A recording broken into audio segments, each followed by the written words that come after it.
We're talking with Mike Brigano. He's a Common Council candidate for the 3rd Ward in the city of Utica. And Mike, tell us what you're running as.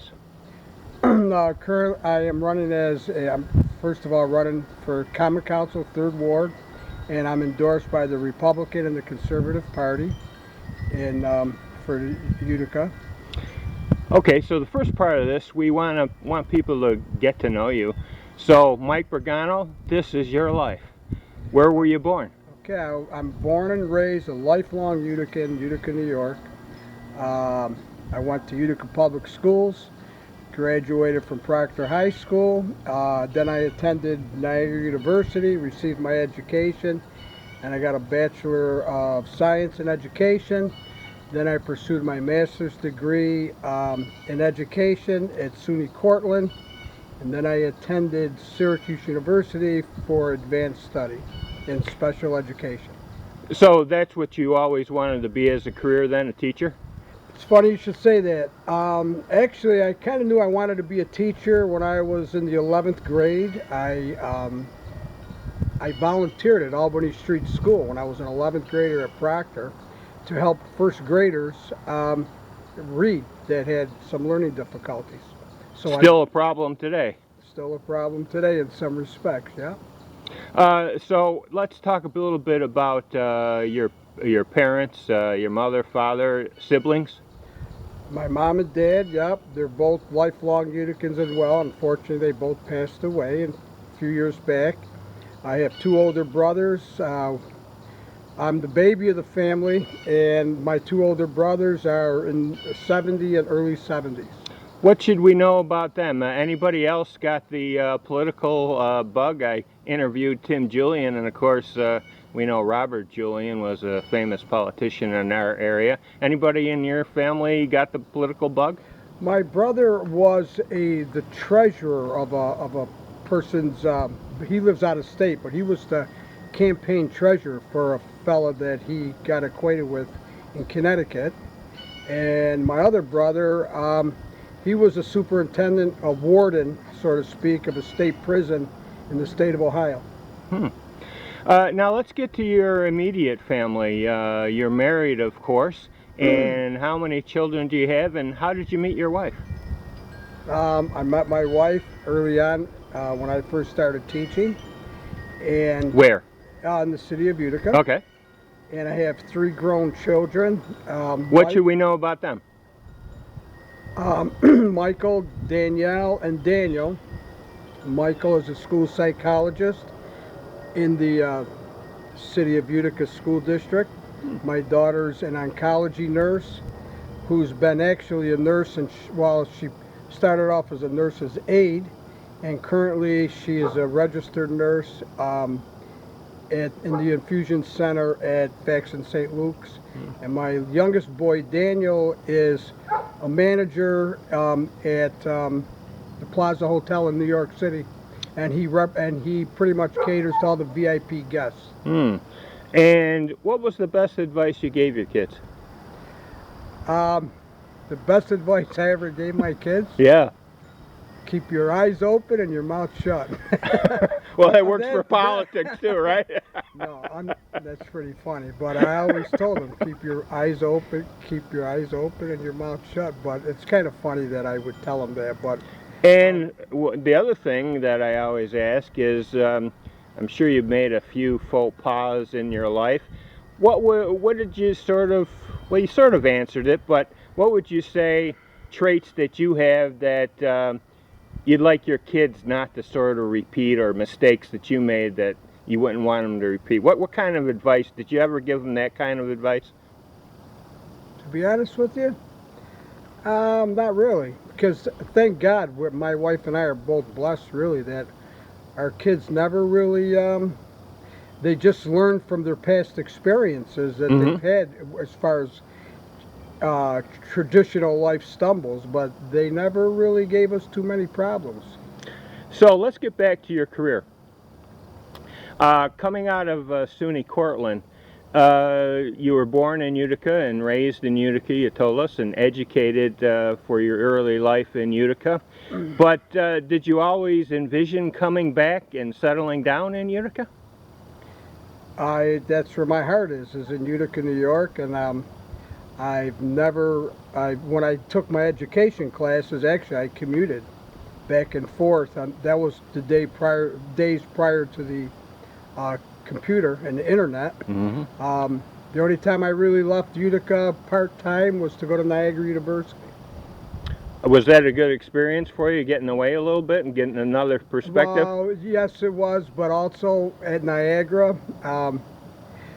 Niagara had a high influx of Utica kids that went there traditionally. One of my best friends knows you, you're right. Traditionally, kids that, a lot of young fellas that went to Notre Dame High School. Exactly. And we were my fellow classmates. We were kind of known as the Utica Club at Niagara University.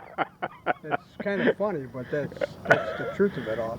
So, how does one get into the Utica School District as a professional? What method is there some kind of a test? Did you have to know somebody? You said you were already familiar with some of the Utica School District policies and all, volunteering. How did that all come about?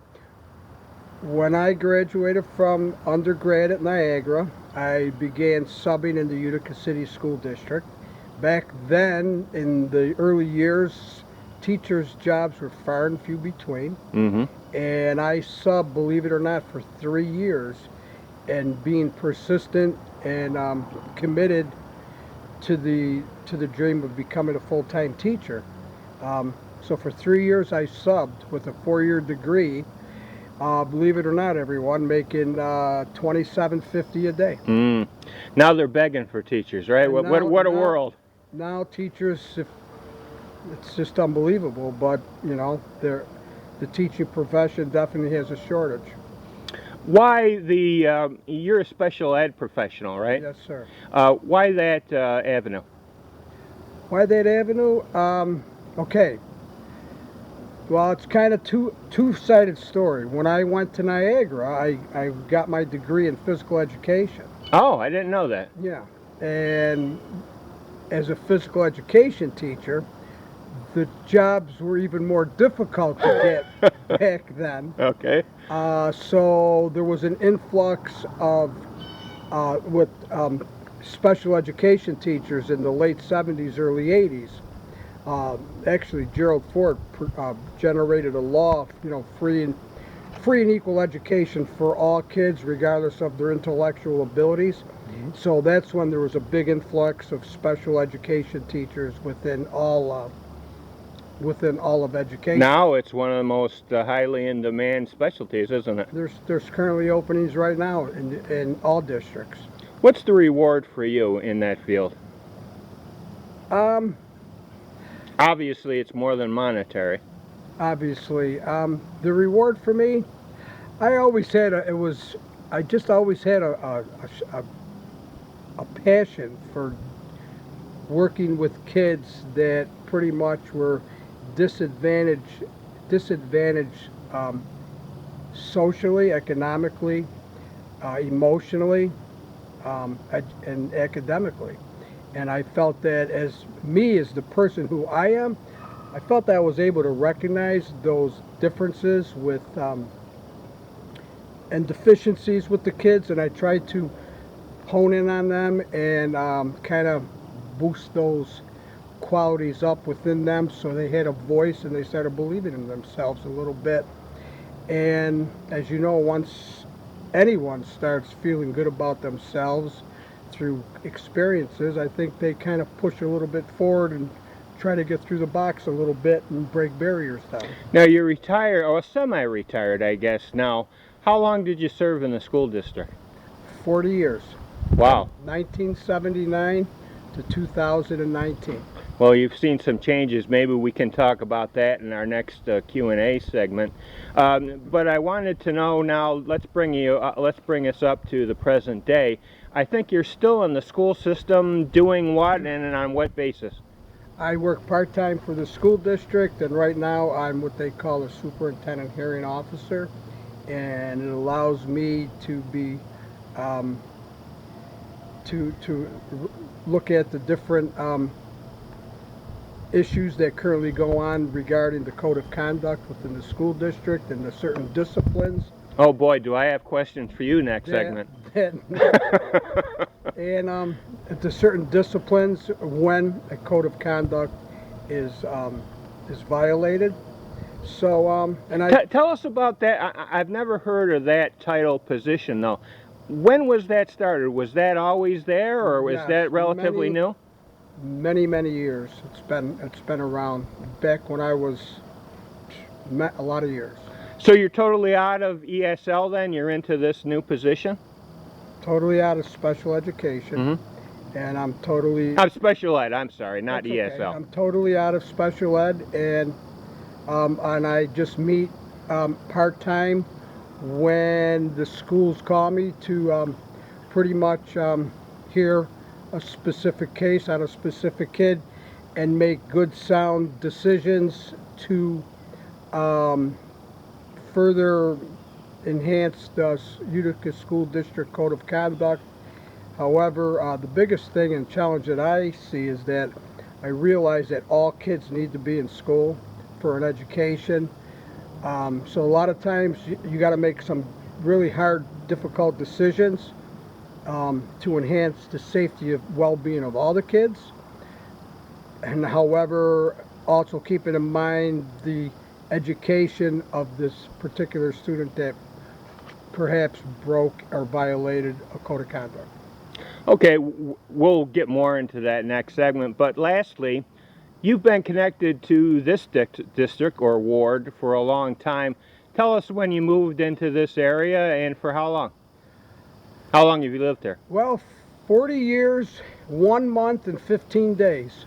It's kind of weird that you would say that, but kidding aside. That might be older than your opponent is, the age of your opponent.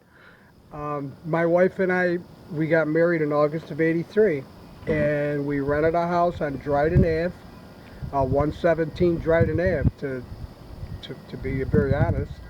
And we lived there for a year, and then we moved to 122 Cornwall Ave, and then we bought a house on Emerson Ave. Wow. We lived there for to the summer of '89.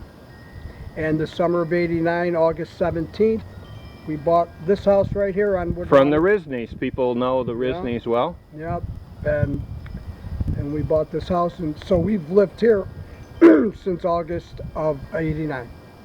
Well, Mike Brigano, candidate for the 3rd Ward and the Common Council, thanks for taking a few minutes to tell us a little bit about you, and we'll get the audience ready and to view your question and answer period. Thank you very much. Okay. Thank you.